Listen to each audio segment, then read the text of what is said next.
नमस्कार बच्चों। उम्मीद है आप अपने स्थान पर स्वस्थ और सुरक्षित होंगे।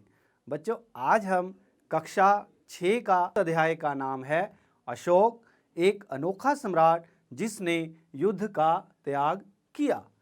बच्चों, आप सोच रहे होंगे कि ये अशोक कौन है और उसको अनोखा क्यों कहा जाता है और उसने युद्ध का त्याग क्यों किया। तो बच्चों, आइए हम सबसे पहले अशोक के बारे में जानते हैं कि अशोक कौन था। बच्चों, अशोक एक राजा था और कह सकते हैं कि एक सम्राट था जो मौर्य वंश से संबंधित है। आप सोच रहे होंगे कि ये मौर्य कौन है और ये वंश क्या होता है।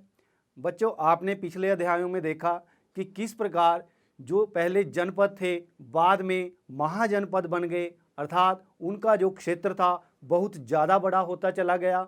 और इन्हीं महाजनपदों में किस प्रकार हम देखते हैं कि 16 महाजनपद जो थे उभर कर सामने आते हैं और उनमें से जो मगध महाजनपद था किस प्रकार उसने अपने क्षेत्र का विस्तार किया और धीरे धीरे एक राज्य से अपने आप को साम्राज्य की तरफ लेकर चला गया, अर्थात राज्य से साम्राज्य बन गया। अब आप सोच रहे होंगे कि ये राज्य क्या होता है और साम्राज्य क्या होता है, इन दोनों में फर्क क्या है। अगर देखा जाए तो राज्य और साम्राज्य में कई प्रकार के अंतर देखने को हमें मिलते हैं। पहली बात तो ये है कि जो राज्य होता है उसका जो क्षेत्र होता है वो छोटा होता है, जबकि जो साम्राज्य होता है उसका जो क्षेत्र होता है वो बड़ा होता है। एक साम्राज्य कई राज्यों को जीत करके अपने साम्राज्य में शामिल करता रहता है और उसका आकार बड़ा होता रहता है। इसके साथ साथ और क्या होता है, क्योंकि जो साम्राज्य है उसका क्षेत्र बहुत बड़ा होता है और इसलिए उसको बचाने के लिए, उसकी रक्षा करने के लिए उसके पास जो सेना होती है वो ज़्यादा होती जाती है, जबकि राज्य के पास जो सेना होती है वो छोटी होती है, कम होती है। और इसी प्रकार जो राज्य होते हैं वहाँ पर कर्मचारियों और अधिकारियों की जो नियुक्ति होती है वो कम होती है, जबकि साम्राज्य के अंदर क्या होता है, जो कर्मचारी और अधिकारी होते हैं वो बहुत बड़ी संख्या में होते हैं। और क्या होता है, क्योंकि बहुत बड़ी सेना होती है, बहुत ज़्यादा अधिकारी होते हैं और इसलिए उस साम्राज्य में जो कर व्यवस्था होती है वो भी बहुत अच्छी की जाती है, बहुत सुनियोजित ढंग से की जाती है, ताकि जितने भी कर्मचारी हैं, चाहे वो प्रशासन के हैं, चाहे वो सेना के हैं, या जो अधिकारी हैं चाहे वो सेना के हैं, चाहे वो प्रशासन के हैं, उनको जो वेतन है समय पर दिया जा सके और उस वेतन का भुगतान भी अच्छे ढंग से हो सके। बच्चों, अभी हमने बात की राज्य और साम्राज्य की और हमने कहा कि जो अशोक था वो मौर्य साम्राज्य में पैदा हुआ था। अब आप सोच रहे होंगे कि मौर्य साम्राज्य में तो पैदा हुआ और उसको हम मौर्य वंश के नाम से भी जानते हैं। फिर एक प्रश्न आपके दिमाग में आ रहा होगा कि ये वंश क्या होता है। मौर्य तो हमने चलो मान लिया कि उनसे संबंधित है या किसी वजह से उनसे जुड़ा हुआ है, लेकिन वंश क्या होता है कि एक ही परिवार के सदस्य जो हैं बारी बारी से कई पीढ़ियों तक राजा या सम्राट बनते हैं तो वो वंश कहलाता है। अभी हम बात कर रहे हैं मौर्य वंश की। अब जो मौर्य वंश था उसकी स्थापना चंद्रगुप्त ने की थी और चंद्रगुप्त की मौर्य साम्राज्य को स्थापित करने में जो एक उसका मंत्री था कौटिल्य, जिसको विष्णुगुप्त या चाणक्य भी कहते हैं, उसने बहुत ज़्यादा मदद की थी। और चंद्रगुप्त ने एक बहुत लंबे समय तक शासन किया और उसके बाद उसका जो बेटा था बिंदुसार वो राजा बना और फिर बिंदुसार के बाद उसका बेटा अशोक राजा बना। तो एक प्रकार से हम देखते हैं कि एक ही परिवार में एक के बाद एक राजा हो रहे हैं। तो इस प्रकार की जो व्यवस्था है उसको हम कहते हैं वंश। तो ये जो वंश व्यवस्था है ये हमें मौर्य साम्राज्य में नहीं देखने को मिलती। उसके बाद भी कई ऐसे साम्राज्य आए या वंश आए, जैसे गुप्त वंश, ये हम आने वाले अध्याय में देखेंगे। और इसके साथ साथ हम सातवीं में देखेंगे कि किस प्रकार दिल्ली सल्तनत में 5 प्रमुख वंशों ने शासन किया, फिर उसके बाद मुगल वंश ने शासन किया। तो एक प्रकार से दोबारा से हम फिर कह रहे हैं कि जब एक ही परिवार के सदस्य बारी बारी से राजा बनते रहते हैं कई सालों तक, तो वो वंश कहलाता है। अब चूंकि हम अशोक के बारे में पढ़ रहे हैं और उसके मौर्य वंश के बारे में पढ़ रहे हैं, तो हमें मौर्य वंश के बारे में और जानकारी जानना बहुत जरूरी है। आइए मौर्य वंश के बारे में और जानकारी प्राप्त करें। मौर्य वंश के बारे में हमें जानकारी, जो चंद्रगुप्त का मंत्री था, चाणक्य या विष्णुगुप्त या कौटिल्य, उसका एक ग्रंथ है अर्थशास्त्र, उसमें हमें मौर्य साम्राज्य के बारे में बहुत जानकारी मिलती है। साम्राज्य में बहुत से नगर थे। यहाँ पर एक मानचित्र दिया गया है। हम यहाँ पर उस मानचित्र में उन नगरों को काले बिंदुओं से दर्शा रहे हैं जो उस साम्राज्य में बहुत प्रसिद्ध नगर थे, जैसे पाटलिपुत्र, उज्जैन और तक्षशिला। जो पाटलिपुत्र था वो इस साम्राज्य की राजधानी थी। तक्षशिला उत्तर पश्चिम और मध्य एशिया के लिए आने जाने का मार्ग था। दूसरी तरफ उज्जैन उत्तरी भारत से दक्षिणी भारत जाने वाले रास्ते में पड़ता था। शायद नगरों में व्यापारी, सरकारी अधिकारी और शिल्पकार रहा करते थे। साम्राज्य के बहुत बड़े क्षेत्रों में किसानों और पशुपालकों के गांव बसे हुए थे। मध्य भारत जैसे इलाकों में ज़्यादातर हिस्सा जंगलों से भरा हुआ था। वहाँ पर लोग फल फूल का संग्रहण और जानवरों का शिकार करके जीविका चलाते थे। साम्राज्य के अलग अलग इलाकों में लोग भिन्न भिन्न भाषाएं बोलते थे। वे लोग शायद अलग अलग प्रकार का भोजन करते थे और यहाँ तक कि अलग अलग किस्म की पोशाक भी पहनते थे। बच्चों, जैसा कि अभी हमने पढ़ा कि जो मौर्य साम्राज्य था एक बहुत ही बड़ा साम्राज्य था। अब एक बड़े साम्राज्य को चलाने के लिए एक बहुत ही अच्छे प्रशासन की आवश्यकता होती है। अब वो प्रशासन कैसे चलता था, आइए उसके बारे में थोड़ा सा जानें। चूंकि मौर्य साम्राज्य बहुत बड़ा था, इसलिए अलग अलग हिस्सों पर अलग अलग ढंग से शासन किया जाता था। पाटलिपुत्र और उसके आसपास के इलाकों पर सम्राट का सीधा नियंत्रण था। इसका मतलब यह हुआ कि इस इलाके के गांव और शहरों के किसानों, पशुपालकों, शिल्पकारों और व्यापारियों से कर इकट्ठा करने के लिए राजा अधिकारियों की नियुक्ति करता था।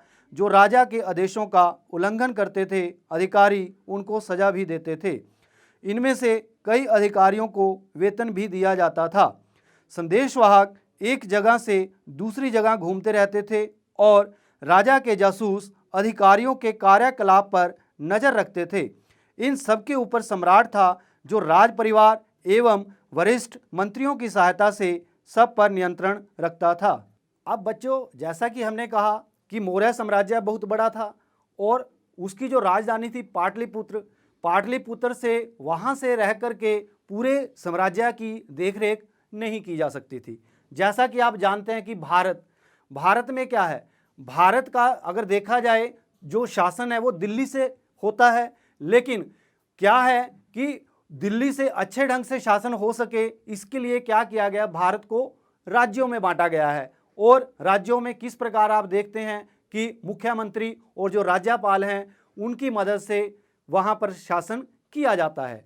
उसी प्रकार मौर्य साम्राज्य में भी क्योंकि साम्राज्य बहुत बड़ा था, उसको कई भागों में बांटा गया था और उनको प्रांत कहा जाता था।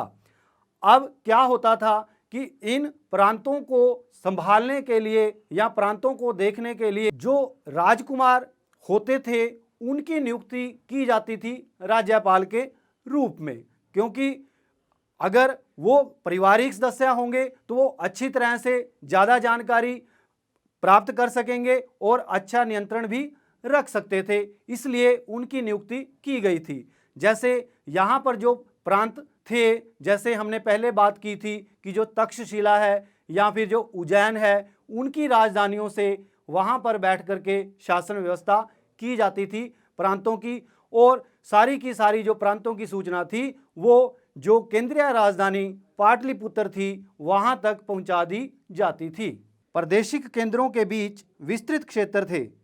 इनके इलाकों में मौर्य शासक सिर्फ मार्गों और नदियों पर नियंत्रण रखने की कोशिश करते थे, जो कि आवागमन के लिए महत्वपूर्ण थे। यहाँ से उन्हें जो भी संसाधन कर और भेंट के रूप में मिलते थे उसे इकट्ठा किया जाता था। उदाहरण के लिए अर्थशास्त्र, जैसा कि हमने पहले कहा था कि चाणक्य के द्वारा लिखी हुई यह किताब है, उसमें लिखा गया है उत्तर पश्चिम कंबल के लिए और दक्षिण भारत सोने और कीमती पत्थरों के लिए प्रसिद्ध था। संभव है कि संसाधन नजराने के रूप में भी इकट्ठे किए जाते थे। बच्चों, अभी हमने एक शब्द का प्रयोग किया है, नजराना। नजराना क्या होता है? एक प्रकार से उपहार होता है, और इसको जो आसपास के लोग होते थे या जो सीमांत क्षेत्रों के राजा होते थे वो राजा को आकर के उपहार दिया करते थे। ये कर से अलग है। कर एक जरूरी चीज था जो अवश्य ही जिसका भुगतान करना होता था, जबकि नजराना जो था या उपहार जो था वो अपनी इच्छा से लोग आकर के राजा को दिया करते थे। आइए बच्चों, अब हम जो मौर्य साम्राज्य का सम्राट था उसके बारे में जानकारी प्राप्त करें। अब यहाँ ये जो जानकारी है हमें कैसे मिलती है? इसकी सबसे अच्छी जानकारी जो चंद्रगुप्त के दरबार में सेल्यूकस निकेटर का एक राजदूत था, चंद्रगुप्त की सभा में या दरबार में मैग्स्थनीज, वो अपनी किताब इंडिका में राजा के बारे में बहुत अच्छे शब्दों में वर्णन इस प्रकार करता है। सम्राट का जनता के सामने आने के अवसरों पर शोभा यात्रा के रूप में जश्न मनाया जाता है। उन्हें एक सोने की पालकी में ले जाया जाता है। उनके अंगरक्षक सोने और चांदी से अलंकृत हाथियों पर सवार रहते हैं। कुछ अंगरक्षक पेड़ों को लेकर चलते हैं। इन पेड़ों पर प्रशिक्षित तोतों का एक झुंड रहता है जो सम्राट के सिर के चारों तरफ चक्कर लगाता रहता है। राजा सामान्यतः हथियारबंद महिलाओं से घिरे होते हैं। वे हमेशा इस बात से डरे रहते हैं कि कहीं कोई उनकी हत्या करने की साजिश न करे। उनके खाना खाने के पहले खास नौकर उस खाने को चखते हैं। वे लगातार 2 रात एक ही कमरे में नहीं सोते थे। और जो इसी तरह मैग्स्थनीज है, वो जो राजा के बारे में जानकारी या सम्राट के बारे में जानकारी देता है, वो जो उनकी राजधानी पाटलिपुत्र है उसके बारे में भी अपना एक विवरण छोड़ करके गए हैं अपनी जो किताब है इंडिका में। वो पाटलिपुत्र के बारे में क्या कहते हैं? यह एक विशाल और खूबसूरत नगर है। यह एक विशाल प्राचीर से घिरा है जिसमें 570 बुर्ज और 64 द्वार हैं। 2 और 3 मंजिल वाले घर लकड़ी और कच्ची ईंटों से बने हैं। राजा का महल भी काठ से बना है जिसे पत्थर की नक्काशी से अलंकृत किया गया है। यह चारों तरफ से उद्यानों और चिड़ियों के लिए बने बसेरों से घिरा है। और अंत में जंगल वाले इलाके आते थे। वहाँ रहने वाले लोग काफ़ी हद तक स्वतंत्र थे। उनसे यह उम्मीद की जाती थी कि वे मौर्य पदाधिकारियों को हाथी, लकड़ी, मधु और मोम जैसी चीज़ें लाकर दें। तो आइए बच्चों, अब हम ये देखें कि जो अशोक है उसको एक अनोखा सम्राट क्यों कहा जाता है। बच्चों, अशोक को अनोखा सम्राट इसलिए कहा जाता है क्योंकि उन्होंने अपने संदेशों के जरिए लोगों तक ये बात पहुंचाने की कोशिश की कि जो अहिंसा है वो किसी भी रूप में ठीक नहीं है। और ये काम उन्होंने अपने अभिलेखों के माध्यम से किया। उन्होंने अपने अभिलेख स्तंभों और शिलालेखों पर और शिलाओं पर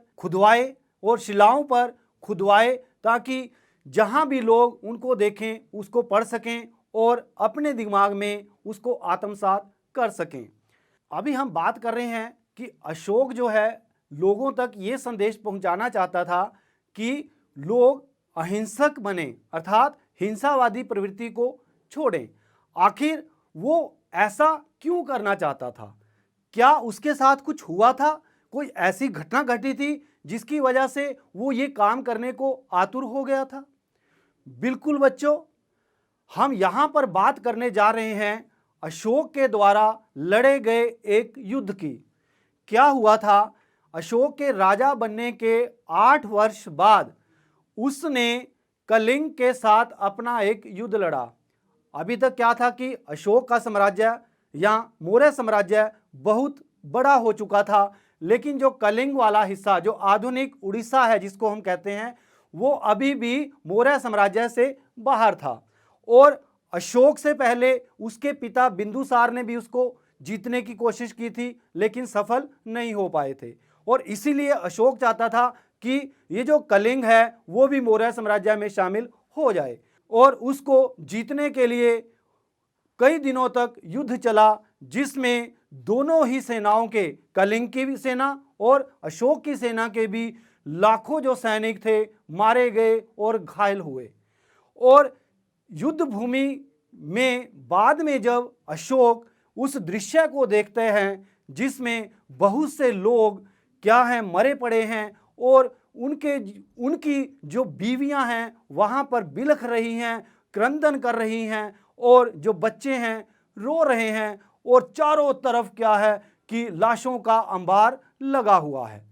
और जब अशोक इस दृश्य को देखता है तो उसके मन पे एक बहुत ही गहरा असर पड़ता है, और एक प्रकार से वो पश्चाताप की आग में जलने लगता है और अपने आप को कोसने लगता है कि ये मुझसे क्या हो गया।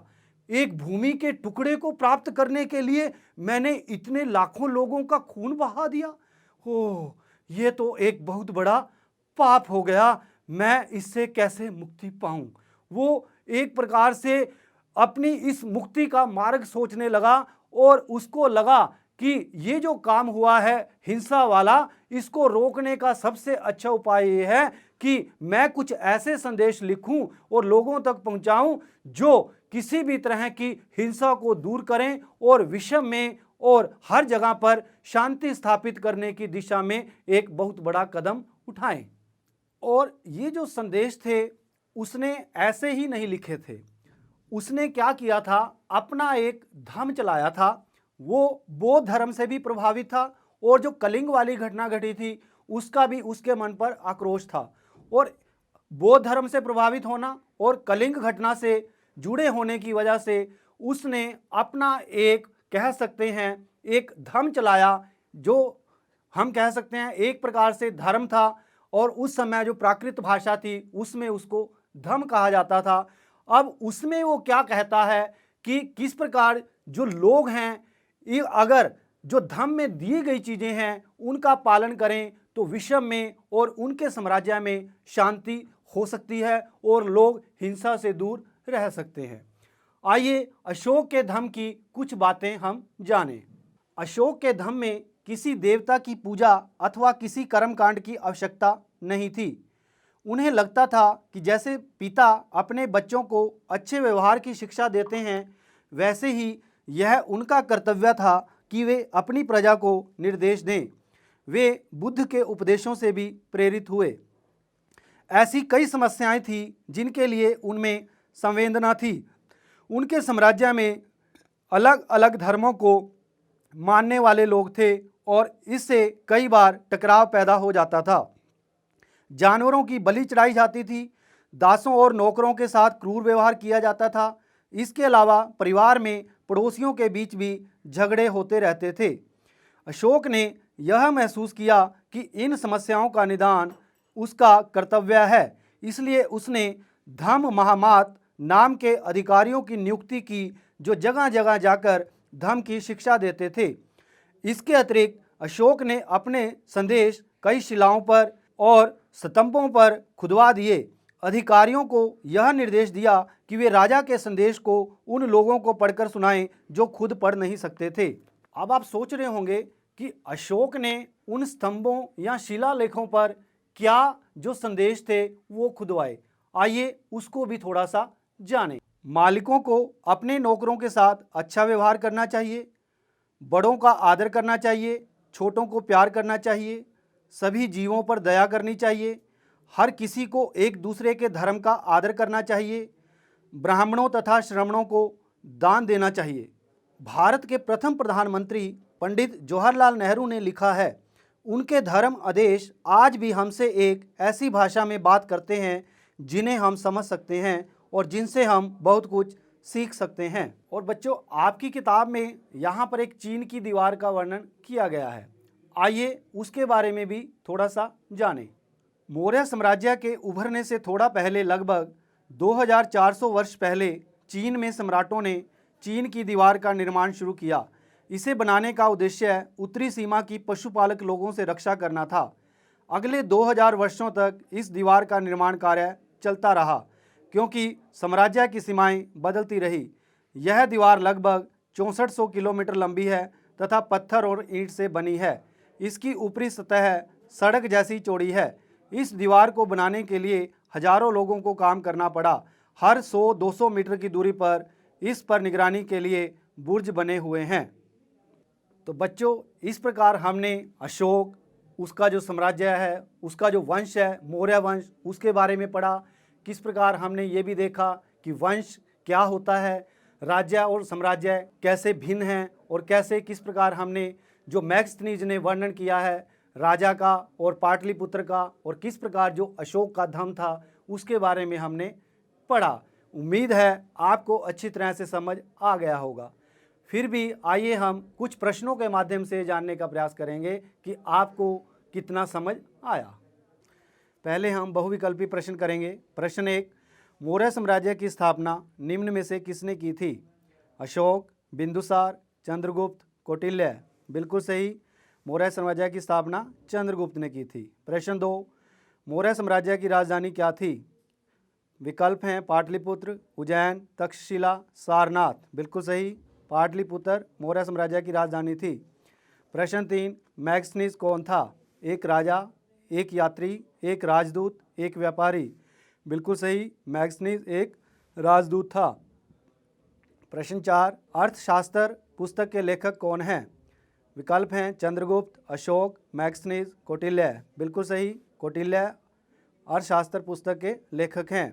प्रश्न 5, कलिंग आधुनिक किस भारतीय राज्य का नाम है?